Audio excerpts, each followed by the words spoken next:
now I challenge my capacity as being a cycling volunteer. 30 days, cycling to more than 1,000 kilometers with 100 people. It is something that I considered nonsense when I was younger. But finally, I did it not only one, but 2 times. I'm Hoa, a Vietnamese boy loving exploring the world. Luckily, when I was a kid, I was diagnosed with baseball, an autoimmune disease related to endocrine. It made my fingers shake all the time and my heart beat like a drum whenever I move quickly. So sports that require endurance like running, cycling, swimming or football are nightmares for me. But it didn't stop me from dreaming of conquering my own limits. In 2015, I signed up for a Mekong Delta cycling journey at the age of 19.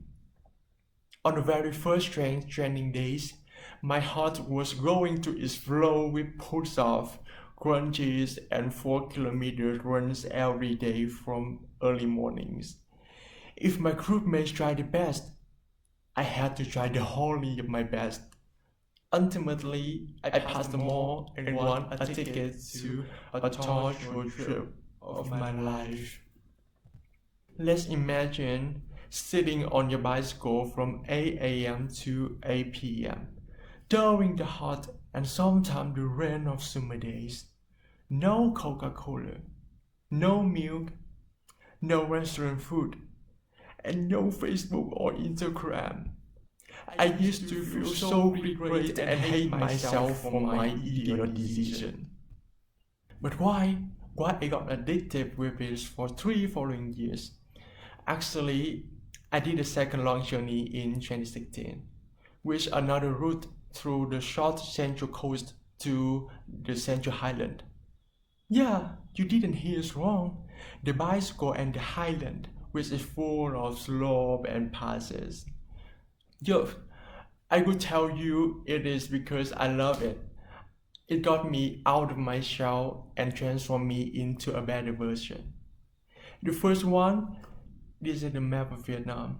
The icons are where I have stayed, and 1/3 of them are due to cycling volunteer projects.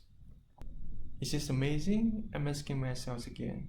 Yes, definitely. As you can see, I'm wearing the áo dài, the traditional Vietnamese dress. Just like all the Southeast Asian countries, we have really diverse culture that stretch the country. And I believe that discovering them is one of the greatest things many of us desire too. So do I. In this province, we stay for 3 to 4 days to do social work, such as repairing roads, painting schools, visiting disadvantaged families, organizing Skillshare festival for children, as well as cultural exchange night. You know, a half of a week is not a really long time, but it's enough for us to interact with the elderly, the children, the young and middle-aged people to better understand the general lifestyle, food and cultures, as well as how to embrace them in our society. Of course, nowhere is the same with all the ones to stop my curiosity. Secondly, it's given me good friends. If anyone asks me where to find good, kind and interesting friends, I will immediately answer the friends from volunteer and social activities projects. Honestly, we known each other when we were really ugly, dirty, tired, or the low quality for appearance at the moment. But the wonderful feeling when sharing the very last piece of ripe food or cake, the last sip of water, that make me never forget them. Third, it was a school that taught me multitude of skills. Some of them are discipline and collective lifestyle. Yeah, when coming to a province, we often stay together in community house, school or temples. We all ate, slept and even bathed together on the spring like a prehistoric community. Wake up at 5 a.m. every morning to do exercise and no one can do anything up to 10 p.m. So in the program, we have to organize our time neatly, especially when you hold a certain role in the group. Apart from common time, when to shower, when to laundry, when to flirt your crush, when to write diary or other private activities. In other hand, I also learned some manual skills like effective hoeing, planting trees, cooking for 100 people, which were so new for some one of us. The last and also the most important, that is the willpower. Experiencing difficulties and challenges of poor living conditions make me stronger in both physical and mental perspective. I have to say that somewhere even had no toilet. We did it naturally. The most memorable route that I will never ever forget is the day recycling from Khánh Hòa to London province, from the Delta to the Highland. That means we have to climb the second longest pass of Vietnam. Khánh Lệ passed along 33 kilometers with only upslope.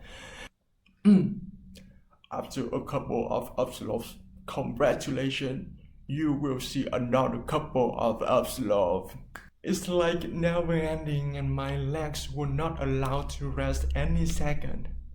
1 hour, 2 hours, 3 hours has passed and I was still in the middle of the pass. My teammates had started to fall behind. Someone fall down the road because of cramps or exhaustion. I have to keep continuing. But I feel like I couldn't breathe anymore. My hand was shaking. My sweat wet my shirt. Sometimes I even parked the bike and lay on the side of the road. It was impossible for someone like me. I started to cry so hard, but the voice inside my head pushed me to stand up. I decided to only focus on what I can control, my attitude and my effort. I got on the bike and kicked my one by one heavy pedals. I thought about my dad, who had just passed away a few months before the trip due to liver cancer. He fought bravely until the final moment. I realized that my fights were tiny and nothing compared to what he did. My sweat and my tears blended together and fell down the burning street. At that moment, I could only focus on my breath and try to erase any negative thoughts. Finally, with all our effort, we all reached the top of the pass at noon. No one was left behind. Someone got support from construction vehicles passing by. That's also when it started a pouring rain drenched our lunch. For you to know more, the horror didn't stop there.